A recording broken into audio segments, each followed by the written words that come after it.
ត្រាំស្រឡាំងកាំងប៉អល់ពិភពលោកសង្ស័យរុស្ស៊ីផ្ដល់ការសម្ងាត់ឲ្យអ៊ីរ៉ង់ទើបបានជាអ៊ីរ៉ង់បាញ់ត្រង់យ៉ាងនេះឥឡូវបងប្អូនយើងទៅតាមដានដឹងមើលថាតើហេតុអ្វីបានជាលោកត្រាំដាក់ការសង្ស័យទៅលើរុស្ស៊ីខ្លាំងម្លេះពាក់ព័ន្ធទៅនឹងរឿងដែលអ៊ីរ៉ង់នេះបាញ់ទៅចំគោលដៅយោធាអាមេរិកបងប្អូនឥឡូវយើងទៅតាមដានទាំងអស់គ្នាមើលអាមេរិកសង្ស័យថាម៉េចរុស្ស៊ីទំនងជាបានជួយផ្ដល់ការសម្ងាត់ទៅឲ្យអ៊ីរ៉ង់ណាបងប្អូនចាប់ផ្ដើមដាក់ការសង្ស័យទៅលើរុស្ស៊ីហើយណាបងប្អូនហេតុនេះហើយបានជាអ៊ីរ៉ង់វាប្រហារទីតាំង CIA បានត្រង់ម្លេះណាបងប្អូនអ៊ីរ៉ង់លេងត្រង់សង្ស័យថារុស្ស៊ីផ្ដល់ការសម្ងាត់ឲ្យអ៊ីរ៉ង់បងនេះគឺជាព័ត៌មានដែលធ្វើឲ្យលោកត្រាំកំពុងតែមានការភ្ញាក់ផ្អើលក៏ដូចជាសង្ស័យជាខ្លាំងឥឡូវយើងទៅតាមដានមើលទីក្រុងតេហេរ៉ង់នៅពេលអ៊ីរ៉ង់វាប្រហារទីតាំងរបស់អាមេរិកហាក់ដូចជាច្បាស់ពេកណាបងប្អូនអ៊ីរ៉ង់ដាក់វាហាក់ដូចជាត្រូវពេកណាជាពិសេសវាប្រហារដល់បញ្ជាការដ្ឋានសម្ងាត់របស់ CIA នៅតំបន់ឈូងសមុទ្រពេកធ្វើឲ្យក្រុមអ្នកវិភាគយល់ថារុស្ស៊ីអាចនឹងចូលខ្លួនពាក់ព័ន្ធណាជ្រៅនៅក្នុងសង្គ្រាមអាមេរិកអ៊ីរ៉ង់ដោយលួចផ្ដល់ព័ត៌មានសម្ងាត់ទៅឲ្យអ៊ីរ៉ង់ឬក៏ផ្ដល់បច្ចេកវិទ្យាផលិតដ្រូនទំនើបបានបងនេះគឺជាបញ្ហាមួយកំពុងតែកដៅកគុកក៏ដូចជាតឹងសរសៃកឲ្យបងប្អូននៅពេលនេះណាបើពាក្យព័ន្ធទៅនឹងរុស្ស៊ីវិញគឺចោតអាមេរិកថាអាមេរិកនេះតែងតែនៅពីក្រោយណានៅពីក្រោយអ៊ុយក្រែនតែងតែជួយអ៊ុយក្រែនជានិច្ចដល់ពេលនេះផងដែរពេលដែលអាមេរិកកំពុងតែវាយគ្នាជាមួយអ៊ីរ៉ង់ណាបែរជាអាមេរិកនឹងក៏ចោតរុស្ស៊ីថារុស្ស៊ីនឹងជាអ្នកផ្ដល់ការសម្ងាត់ឲ្យអ៊ីរ៉ង់ទៅវិញបងប្អូននេះគឺកំពុងតែឆ្លេឆ្លាហើយពេលនេះឥឡូវយើងបន្តទៀតបើយោងតាមប្រភព4នាក់ដែលមានទំនាក់ទំនងជាមួយអង្គភាពបងប្អូនស៊ើបការសម្ងាត់របស់អាមេរិកណាបងប្អូនមន្ត្រីចារកម្មអាមេរិកមិនទាន់សន្និដ្ឋានថាណាបងប្អូនសន្និដ្ឋានជាលើកចុងក្រោយថារុស្ស៊ីពាក់ព័ន្ធណានឹងការវាយប្រហារទីតាំងរបស់ CIA នោះទេប៉ុន្តែមានបរិយាកាសមួយចំនួនដែលត្រូវពិចារណាដូចជាអ៊ីរ៉ង់វាយប្រហារទីតាំងរបស់អាមេរិកប្រកបដោយប្រសិទ្ធភាពហើយរុស្ស៊ីពង្រីកការជួយគ្រប់គ្រងផ្នែកបច្ចេកវិទ្យាសម្រាប់អ៊ីរ៉ង់ណាបងប្អូនពាក់ព័ន្ធទៅនឹងបញ្ហានេះមិនត្រឹមតែប៉ុណ្្នឹងទេអាមេរិកនឹងក៏ចោទចិនទៀតបងប្អូនថាចិននឹងក៏ជាអ្នកផ្ដល់ជំនួយណាចោទចិននឹងរុស្ស៊ីថាជាអ្នកផ្ដល់ជំនួយឲ្យអាវុធទំនើបក៏ដូចជាផ្ដល់ការសម្ងាត់ឲ្យអ៊ីរ៉ង់ទៀតបងប្អូននេះគឺជាបញ្ហាដែលអាមេរិកកំពុងតែស្រឡាំងកាំងជាពិសេសនោះគឺលោកត្រាំតែម្ដងទីភ្នាក់ងារព័ត៌មាននានារួមទាំងមន្ត្រីរដ្ឋាភិបាលអាមេរិកផងទទួលស្គាល់ថារុស្ស៊ីពិតជាបានផ្ដល់ការគ្រប់គ្រងអ៊ីរ៉ង់នៅទីតាំងដែលត្រូវវាយប្រហារនិងការគ្រប់គ្រងដទៃទៀតដើម្បីឲ្យអ៊ីរ៉ង់វាយប្រហារមូលដ្ឋានរបស់អាមេរិកនៅតំបន់ឈូងសមុទ្រណាបងប្អូនគឺស៊ើបច្បាស់ហើយគឺថារុស្ស៊ីនឹងឯងបងប្អូនប៉ុន្តែរហូតមកដល់នៅពេលនេះគេមិនដែលបានបញ្ចេញលទ្ធផលស៊ើបអង្កេតម្ដងណាទេពាក់ព័ន្ធនឹងរុស្ស៊ីជួយជ្រោមជ្រែងឲ្យអ៊ីរ៉ង់វាយប្រហារទីតាំងរបស់ CIA ទីស្នាក់ការរបស់ CIA យ៉ាងតិច2កន្លែងរងការវាយប្រហារកាលពីខែមីនាក្នុងនោះទីតាំងមួយស្ថិតនៅក្នុងប្រទេសអារ៉ាប៊ីអូសាឌីតពលគឺស្ថិតនៅក្នុងស្ថានទូតអាមេរិកប្រចាំទីក្រុងរីយ៉ាតតែម្ដងទីតាំងរបស់ CIA ដែលរងការវាយប្រហារមួយទៀតគឺស្ថិតនៅប្រទេសអ៊ីរ៉ាក់ភាគខាងកើតប្រភពខ្លះថាទីតាំង CIA ជាច្រើនទៀតក៏រងការវាយប្រហារផងដែរប៉ុន្តែគេមិនបានដឹងលម្អិតទេលិខិតរំលឹកមួយដែលចេញផ្សាយដោយទីភ្នាក់ងារសម្ងាត់លោកខាងលិចសន្និដ្ឋានថាណាលោកខាងលិចគេសន្និដ្ឋានថាម៉េចរុស្ស៊ីទំនងជាចូលរួមចំណែកជាមួយអ៊ីរ៉ង់ក្នុងការវាយប្រហារទីតាំងរបស់ CIA នៅតំបន់មជ្ឈិមបូព៌ាណាបងប្អូនតែងតែមើលទៅកាន់រុស្ស៊ីនឹងនៅក្នុងក្រសែភ្នែកដែលថាជាមនុស្សក្បត់ជានិច្ចណាគឺពេលនេះគឺកំពុងតែប្រឈមមុខដាក់គ្នាហើយកំពុងតែចោទគ្នាទៅវិញទៅមកដែរណាខ្លាំងប៉ះខ្លាំងគឺចោទគ្នាអញ្ចឹងឯងឥឡូវយើងបន្តយោងតាមមន្ត្រីប្រចាំប្រទេសពីររូបដែលប្រចាំការនៅតំបន់ឈូងសមុទ្រក្រុមអ្នកវិភាគសន្និដ្ឋានថាការវាយប្រហារទៅលើទីតាំងអាមេរិកនៅប្រទេសអារ៉ាប៊ីអូសាឌីតគឺប្រើប្រាស់ដ្រូនម៉ាសាហ៊ីតដែលបំពាក់បច្ចេកវិទ្យារបស់រុស្ស៊ីណាបងប្អូនគឺគេសង្ស័យខ្លាំងតែមែនតើហើយថារុស្ស៊ីនឹងគឺតែងតែជួយជ្រោមជ្រែងក៏ដូចជាប្រាប់ការសម្ងាត់ទៅដល់អ៊ីរ៉ង់ពាក់ព័ន្ធទៅនឹងរឿងអាមេរិកជាមួយនឹងអ៊ីរ៉ង់វាយគ្នានេះ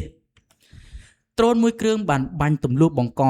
ជាប្រហោងមួយកាត់ផ្នែកខាងក្រៅនៃស្ថានទូតអាមេរិកហើយដ្រូនមួយគ្រឿងទៀតបើកាត់ទីចំហនិងចុចកន្លឹះគ្រាប់បែកឲ្យផ្ទុះតែម្ដងសំណាងល្អការវាប្រហារទាំងនោះមិនបានបង្ករបួសស្នាមឬស្លាប់មនុស្សទេការពិតតាមពិតករណីរុស្ស៊ីនិងអ៊ីរ៉ង់សហការគ្នាវាមិនមែនជារឿងថ្មីនោះទេណាមិនមែនជារឿងថ្មីនោះទេប៉ុន្តែប្រសិនបើរុស្ស៊ីជួយឲ្យអ៊ីរ៉ង់វាយប្រហារទីតាំងសម្ងាត់របស់ CIA មានន័យថារុស្ស៊ីបានចូលខ្លួនយ៉ាងជ្រៅក្នុងបញ្ហាសង្គ្រាមនេះដើម្បីបន្ទុចបង្អាក់មិនឲ្យអាមេរិកបើកប្រតិបត្តិការសឹករបស់ខ្លួនបានចំពេលដែលអាមេរិកកំពុងស្វះស្វែងរកការបញ្ចប់សង្គ្រាមណាសង្គ្រាមស៊ីសាច់ហុតឈាមរវាងអាមេរិកនិងអ៊ីរ៉ង់កំពុងតែវាយគ្នាឥតឈប់ឥតឈរទេណាមកទល់នៅពេលនេះគឺ12ថ្ងៃហើយបងប្អូនគឺ12ថ្ងៃហើយអត់ឈប់ទេព័ត៌មានអន្តរជាតិអ៊ីរ៉ង់ប្រមានសហរដ្ឋអាមេរិកគុំឲ្យវាយប្រហារទីតាំងនុយក្លេអ៊ែរនិងទីតាំងស៊ើបណាទីតាំងរសើបរបស់ខ្លួនណាបងប្អូននៅក្នុងពេលថ្មីដែលយើងដឹងហើយថាណាអាមេរិកគឺលោកត្រាំនេះឯងណាគឺបានរកឃើញនៅទីតាំងផ្ទុកនៅអាវុធនុយក្លេអ៊ែរក៏ដូចជាម៉ាស៊ីនសម្រាប់ផលិតនៅអាវុធនុយក្លេអ៊ែរនោះគឺលោកត្រាំថានឹងធ្វើការវាយប្រហារកំទេចចោលតែម្ដងណាបងប្អូនហើយក៏ប៉ុន្តែពេលនេះគឺអ៊ីរ៉ង់ចេញមុខប្រកាសក៏ដូចជាប្រមានវិញហើយថាបើសិនជាអាមេរិកណាហ៊ានតែវាយកំទេចនៅទីតាំងនុយក្លេអ៊ែររបស់គេឬក៏ទីតាំងរសើបផ្សេងរបស់ខ្លួនណាអ៊ីរ៉ង់នឹងលេងវិញជាពិសេសគឺវាយទៅកន្លែងទីតាំងសំខាន់តែម្ដងឥឡូវយកទៅតាមដានមើលថាអ៊ីរ៉ង់ប្រមានខំបកត្រាំនឹងវាយ៉ាងណាវិញតេហេរ៉ង់ទីបញ្ជាការយោធាសំខាន់របស់អ៊ីរ៉ង់គឺទីស្នាក់ការកណ្ដាលណាបងប្អូនខាថាំអាល់អានប៊ីយ៉ាបានប្រមានថាប្រសិនបើសហរដ្ឋអាមេរិកវាយប្រហារទីតាំងនុយក្លេអ៊ែរនិងទីតាំងរសើបផ្សេងទៀតរបស់អ៊ីរ៉ង់ទីក្រុងតេហេរ៉ង់នឹងពង្រីកការវាយប្រហាររបស់ខ្លួននិងកំណត់គោលដៅផលប្រយោជន៍របស់សហរដ្ឋអាមេរិកនិងសម្ព័ន្ធមិត្តរបស់ខ្លួននៅទូទាំងតំបន់ណានេះជាការប្រមានគ្នាទៅមកហើយបងប្អូនជាមើលនរណានេះខំមុនអាមេរិកឬក៏អ៊ីរ៉ង់ណាប្រហែលជាលោកត្រាំហើយបើលោកត្រាំខំហើយបានអ៊ីរ៉ង់នឹងខំវិញពីព្រោះថាអ៊ីរ៉ង់នឹងគឺអត់ហ៊ានខំអាមេរិកមុនទេការប្រមូលនេះបានធ្វើឡើងនៅក្នុងសេចក្តីថ្លែងការណ៍មួយដែលធ្វើឡើងដោយប្រព័ន្ធផ្សព្វផ្សាយអ៊ីរ៉ង់ដើម្បីឆ្លើយតបទៅនឹងការគំរាមកំហែងរបស់ប្រធានាធិបតីអាមេរិកលោកដូណាល់ត្រាំកាលពីព្រឹកមិញនេះដែលលោកបានឲ្យដឹងថាកងកម្លាំងអាមេរិកនឹងវាយប្រហាររោងចក្រនុយក្លេអ៊ែរអ៊ីរ៉ង់ឆាប់នេះដែលត្រូវបានគេរាយការណ៍ថាមានទីតាំងនៅក្រោមភ្នំមួយក្នុងខេត្តអ៊ីហ្វាហានណាក្នុងភ្នំ Pic X នោះបងក្នុងភ្នំPic X នឹងស្ថិតនៅក្នុងខេត្តអ៊ីស្វាហានហ្នឹងបងគឺថាលោកត្រាំហ្នឹងគឺបានកំណត់ទីតាំងក៏ដូចជាត្រៀមវាយឈុតធំហើយទីស្នាក់ការកណ្ដាលបានឲ្យដឹងថាសហរដ្ឋអាមេរិកបានគម្រាមវាយប្រហារមជ្ឈមណ្ឌលនុយក្លេអ៊ែរនិងមជ្ឈមណ្ឌលរសើបរបស់អ៊ីរ៉ង់ដោយបន្ថែមថាប្រសិនបើកងទ័ពអាមេរិកចូលដល់ដំណាក់កាលបែបនេះអ៊ីរ៉ង់នឹងចាត់ទុកវាជាការពង្រីកសង្គ្រាមនៅក្នុងតំបន់អាស៊ីភាគខាងលិចនិងបើកការវាយប្រហារដ៏ខ្លាំងក្លាប្រឆាំងនឹងផលប្រយោជន៍របស់សហរដ្ឋអាមេរិកសម្ព័ន្ធមិត្តនិងអ្នកគ្រប់គ្រងរបស់ខ្លួនណាបងនេះគឺជាការគ្រប់គ្រងក៏ដូចជាការប្រមានបកទៅលោកត្រាំវិញទន្ទឹមនឹងនេះកងឆ្មាំបដិវត្តន៍អ៊ីស្លាមអ៊ីរ៉ង់បានប្រកាសនៅក្នុងសេចក្តីថ្លែងការណ៍មួយដែលបានចេញផ្សាយនៅលើសារព័ត៌មានផ្លូវការរបស់ SEPA News កាលពីយប់ថ្ងៃអង្គារថាកងកម្លាំងរបស់ខ្លួនបានបំផ្លាញប្រព័ន្ធរ៉ាដាប្រមានជាមុននិងរ៉ាដាយុទ្ធសាស្ត្រមួយចំនួននៅជុំវិញមូលដ្ឋានទ័ពអាកាសអាលីអាល់ហ្សាឡឹមក្នុងប្រទេសគុយវ៉ែតក៏ដូចជាប្រព័ន្ធរ៉ាដាមួយផ្សេងទៀតនៅលើកោះប៊ីយ៉ាន់មុននេះបន្តិចសហរដ្ឋអាមេរិកបានបើកការវាយប្រហារជាច្រើនលើកប្រឆាំងនឹងខេត្តភាគខាងត្បូងរបស់អ៊ីរ៉ង់ក្នុងរយៈពេលប៉ុន្មានថ្ងៃកន្លងមកនេះដោយថាការវាយប្រហារទាំងនេះគឺជាការឆ្លើយតបទៅនឹងកងកម្លាំងអ៊ីរ៉ង់ដែលកំណត់គោលដៅនាវានៅក្នុងច្រកសមុទ្រហូម៉ូសហើយមានបំណងធ្វើឲ្យខូចសមត្ថភាពរបស់អ៊ីរ៉ង់ក្នុងការគំរាមកំហែងដល់ការដឹកជញ្ជូនពាណិជ្ជកម្មក្រុមហ៊ូធីវាយប្រហារនាវាដឹកប្រេងអារ៉ាប៊ីអូសាឌីត2គ្រឿងនៅសមុទ្រក្រហមបន្ទាប់ពីប្រកាសបិទគប់ផ្លូវសមុទ្រណាបងក្រុមហ៊ូធីនឹងគឺ លេងជុតធំហើយគឺលេងកប៉ាល់របស់អារ៉ាប៊ីតអូសាឌីតរហូតទៅដល់2គ្រឿងឯណោះបើតាមអ្វីដែលយើងដឹងហើយគឺថាលោកត្រាំនឹងគឺបានប្រមានទៅកាន់អ៊ីរ៉ង់ថាបើសិនជាណាអ៊ីរ៉ង់ហ៊ានវិកប៉ាល់ណាមួយពាក់ព័ន្ធទៅនឹងរឿងកប៉ាល់ទំនិញក៏ដោយអាកប៉ាល់ដឹកប្រេងក៏ដោយនៅច្រកសមុទ្រហូម៉ូណាលោកត្រាំនឹងធ្វើការសងវិញភ្លាមជាពិសេសគឺវាយផ្ដាច់ស្ពានក៏ដូចជាវាយទៅលើរោងចក្រអគ្គិសនីថាតើពេលនេះចាំមើលលោកត្រាំនឹងធ្វើយ៉ាងណាពាក់ព័ន្ធទៅនឹងរឿងវាយប្រហារដោយក្រុមហ៊ូធីទៅកាន់នាវារបស់អារ៉ាប៊ីតអូសាឌីតនោះឥឡូវយើងទៅតាមដានមើលថាក្រុមហ៊ូធីនឹងវាយកប៉ាល់កក្រោកសមុទ្រនឹងវាយ៉ាងម៉េចវិញសង្គ្រាមអ៊ីរ៉ង់ពួកទាមហ៊ូធីយេម៉ែនអះអាងថានាថ្ងៃទី22កក្កដាពីការវាយប្រហារនាវាដឹកប្រេងពីគ្រឿងរបស់អារ៉ាប៊ីតអូសាឌីតក្នុងសមុទ្រក្រហមដោយប្រើដ្រូននិងមីស៊ីលនៅសមុទ្រក្រហមបងការវាយប្រហារនេះកើតមានបន្ទាប់ពីពួកទាមដ៏ខ្លាំងនោះដែលត្រួតបងប្អូនផ្នែកដ៏ធំនៃប្រទេសយេម៉ែនរួមទាំងរដ្ឋធានីសាណាប្រកាសពីការហ៊ុមព័ទ្ធការដឹកជញ្ជូនតាមសមុទ្ររបស់ប្រទេសនោះក្នុងសេចក្តីប្រកាសមួយតាម Telegram ពួកហ៊ូធីគូបញ្ជាក់ថាបានធ្វើប្រតិបត្តិការយោធាមួយសម្ដៅទៅលើនាវាដឹកប្រេងពីគ្រឿងរបស់អារ៉ាប៊ីអូសាឌីតដែលបំពានការបិទគប់ណាបំពានគឺអ៊ីរ៉ង់វាយនាវាទាំងពីរគ្រឿងដែលរងការវាយប្រហារគឺនាវាឈ្មោះ Anzela និងLailaពួកទាមហ៊ូធីគ្រប់គ្រងដោយអ៊ីរ៉ង់ប្រកាសកាលពីថ្ងៃទី20កក្កដាពីការបិទគប់ភ្លើសមុទ្រសម្រាប់អារ៉ាប៊ីអូសាឌីតទំនាក់ទំនងរវាងពួកហ៊ូធីនិងអារ៉ាប៊ីអូសាឌីតកាន់តែដុនដាបបន្ទាប់ពីការវាយប្រហារលើប្រលានយន្តហោះក្រុងសាណាដើម្បីរារាំងដល់ការចុះចតរបស់យន្តហោះមួយគ្រឿងដែលហោះមកពីអ៊ីរ៉ង់ដឹកបណ្ដាសមាជិកគណៈប្រតិភូហ៊ូធីមកចូលរួមបុណ្យសពអតីតមេដឹកនាំកំពូលអ៊ីរ៉ង់លោកអាលីខាមេនីពួកហ៊ូធីចាត់ទុកការវាយប្រហារនេះថាជាស្នាដៃរបស់អារ៉ាប៊ីអូសាឌីតនិងសន្យាពីការតវិញណាសង្គ្រាមគឺឈ្លានពានវាយនេះទៅមកដោយសារតែការសងសឹកនេះឯងបងប្អូនអាស្រ័យហេតុនេះហើយបានជាពួកហ៊ូធីកាលពីថ្ងៃទី20កក្កដាបានចេញការប្រមានដល់បណ្ដានាវាស្ថិតនៅក្នុងតំបន់ការវាយប្រហារនោះរបស់ពួកហ៊ូធីនាំឲ្យមានការភ័យខ្លាចលើការរាំងស្ទះខ្លាំងដល់ការធ្វើនាវាចរកាត់ច្រកសមុទ្របងប្អូនបាបអែលមែនដេតនៃចុងខាងត្បូងនៃសមុទ្រក្រហមដែលឆ្លងកាត់ភ្ជាប់អាស៊ីទៅអឺរ៉ុបកាត់តាមព្រែកជីកស៊ុយនាវា9គ្រឿងបានបកក្រោយវិញក្នុងដែនទឹកយេម៉ែនពេលដែលទៅឃើញក្រុមហ៊ូធីលេងពីគ្រឿងរបស់អារ៉ាប៊ីអូសាឌីតនោះក៏9គ្រឿងចុងក្រោយនោះក៏បកក្បាលមកវិញហ្នឹងបងប្អូនអង់គ្លេសប្រកាសដកបុគ្គលិកទូតចេញពីអ៊ីរ៉ង់ជាបណ្ដោះអាសន្នណាពាក់ព័ន្ធទៅនឹងរឿងអង់គ្លេសណាគឺថាអត់ទុកបុគ្គលិកណារបស់ខ្លួនទេគឺដកចេញពីអ៊ីរ៉ង់ហើយដោយសារតែបញ្ហាសុខសុវត្ថិភាពសន្តិសុខឬក៏យ៉ាងណាឡើយយកទៅតាមដានមើល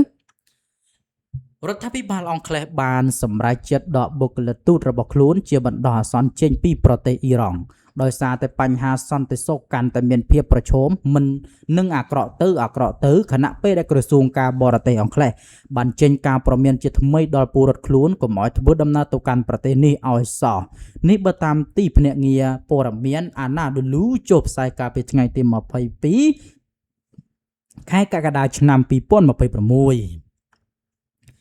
ក្រសួងការបរទេសនិងអភិវឌ្ឍន៍អង់គ្លេសបានគូបញ្ជាក់ថាការដកបុគ្គលិកចេញនេះគឺជាវិធានការប្រុងប្រយ័ត្នជាមុនដើម្បីសុវត្ថិភាពហើយទោះបីជាគ្មានមន្ត្រីនៅផ្ទាល់យ៉ាងណាក៏ដោយក៏ស្ថានទូតអង់គ្លេសប្រចាំប្រទេសអ៊ីរ៉ង់នៅតែបន្តប្រតិបត្តិការនិងធ្វើការងារពីចម្ងាយដដែលទន្ទឹមនោះរដ្ឋាភិបាលអង់គ្លេសបានដំពាវនាវយ៉ាងទទូចដល់ពលរដ្ឋខ្លួននិងពលរដ្ឋដែលមានសញ្ជាតិពីអង់គ្លេសហើយនិងអ៊ីរ៉ង់ដែលកំពុងមានវត្តមាននៅទីនោះឲ្យពិចារណាឡើងវិញយ៉ាងម៉ត់ចត់អំពីការបន្តស្នាក់នៅព្រោះពួកគេកំពុងប្រឈមមុខនឹងហានិភ័យខ្ពស់បំផុតនៅក្នុងការត្រូវអាជ្ញាធរអ៊ីរ៉ង់ឃាត់ខ្លួនសាកសួរឬក៏ឃុំឃាំងដោយគ្រាន់តែពួកគេកាន់លិខិតឆ្លងដែនអង់គ្លេសឬមានទំនាក់ទំនងជាមួយនឹងចក្រភពអង់គ្លេស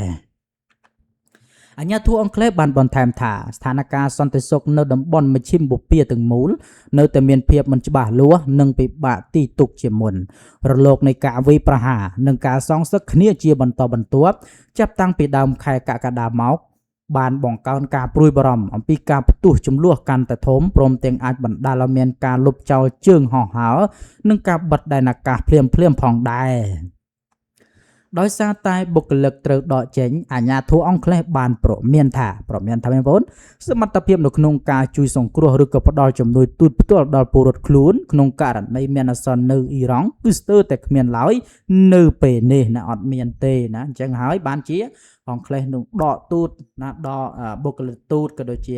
ផ្ដាំផ្ញើឲ្យពលរដ្ឋដែលមានសញ្ជាតិពីអ៊ីរ៉ង់ហើយនិងអង់គ្លេសហ្នឹងប្រយ័ត្នប្រយែងបន្តិចរស់នៅក្នុងប្រទេសអ៊ីរ៉ង់នោះពីព្រោះថា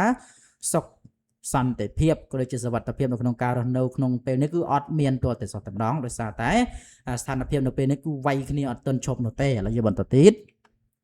ហើយអ្វីអ៊ីស្រាអែលបារម្ភខ្លាំងម្ល៉េះរឿងអាមេរិកចង់លក់ F-35 ឲ្យទូគីណាបងអ៊ីស្រាអែលឆោឡោ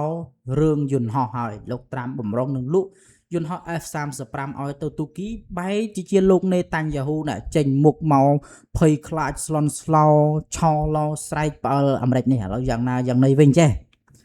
កាលពីដើមខែកក្កដាប្រធានាធិបតីអាមេរិកដូណាល់ត្រាំប្រកាសថាលោកនឹងលុបចោលទណ្ឌកម្មលើទូគី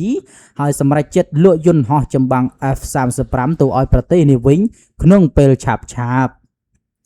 ចំណាត់ការរបស់លោកត្រាំគឺជារឿងល្អសម្រាប់ទូគីប៉ុន្តែបែរជាធ្វើឲ្យអ៊ីស្រាអែលឯណោះនៅមិនសុខដេកមិនលក់បក់មិនឡើយដោយបង្ហាញក្តីបារម្ភខ្លាំងអាយ៉ាអាមិនចេះមកបានលោកនេតាញ់យ៉ាហ៊ូនឹងដេកមិនលក់បក់មិនឡើយរឿង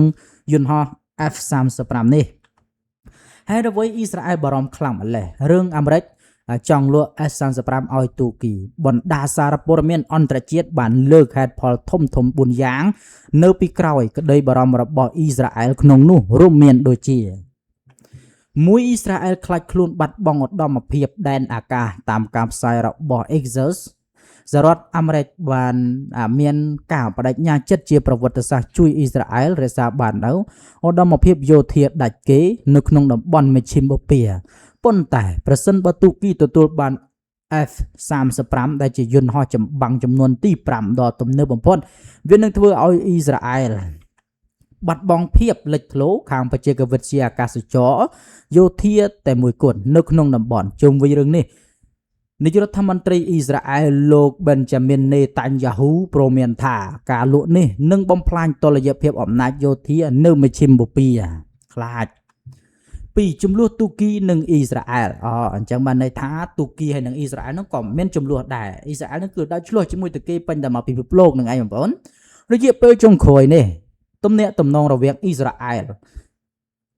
និងទូគីបានធ្លាក់ចុះយ៉ាងខ្លាំងដោយសារថ្នាក់ដឹកនាំទូគីតែងតែរិះគន់ប្រតិបត្តិការយោធារបស់អ៊ីស្រាអែលដូច្នេះហើយការលក់នេះពិតជាធ្វើឲ្យភាគីម្ខាងខ្នើសចិត្តមិនតិចឡើយ3ហានិភ័យលេចធ្លាយការសម្ងាត់បច្ចេកវិទ្យាទៅឲ្យរុស្ស៊ីឬអ៊ីរ៉ង់គេហទំព័រ The Jerusalem Post ផ្សាយថាកាលពីមុនទូគីត្រូវបានអាមេរិកដកចេញពីកម្មវិធី F-35 ដោយសារការទិញប្រព័ន្ធការពារអាកាស S-400 ពីរុស្ស៊ីអ៊ីស្រាអែលនិងសមាជិកសភាអាមេរិកមួយចំនួននៅតែបារម្ភថាបើផ្ដល់ F-35 ឲ្យទូគីវានឹងអាចអនុញ្ញាតឲ្យរុស្ស៊ីទទួលបានទិន្នន័យសម្ងាត់អំពីសមត្ថភាពបំបាំងកាយរបស់យន្តហោះនេះដែរម្យ៉ាងសេនានយោបាយដ៏អាក្រក់មួយដែលអ៊ីស្រាអែលបារម្ភគឺថាទូគីអាចចែករំលែកបច្ចេកវិទ្យាឬក៏សមត្ថភាពនៅក្នុងការតាមដានយន្តហោះ F-35 ទៅឲ្យសត្រូវរបស់អ៊ីស្រាអែលដូចជាអ៊ីរ៉ង់ឬក៏សេរីដែលអាចប៉ះពាល់ដល់លទ្ធភាពរបស់អ៊ីស្រាអែលក្នុងការវាយប្រហារការពារខ្លួនជាមុន4មហិច្ឆតាពង្រីកឥទ្ធិពលរបស់ទូគីយោងតាមការផ្សាយរបស់ទស្សនាវដ្តី Forbes អ៊ីស្រាអែលយល់ឃើញថាទូគីមានមហិច្ឆតាពង្រីកអំណាចនិងកងទ័ពនៅក្នុងតំបន់ក្រៅពីការគំរាមកំហែងដោយប្រយោលលើអ៊ីស្រាអែលសកម្មភាពយោធារបស់ទូគីក៏កំពុងបង្កក្តីបារម្ភដល់សម្ព័ន្ធមិត្តជិតស្និទ្ធរបស់អ៊ីស្រាអែលនៅតំបន់មេឌីតេរ៉ាណេខាងកើតផងដែរគឺប្រទេសក្រិកនិងស៊ីបផងដែរណាបងប្អូននេះគឺជាមូលហេតុដែល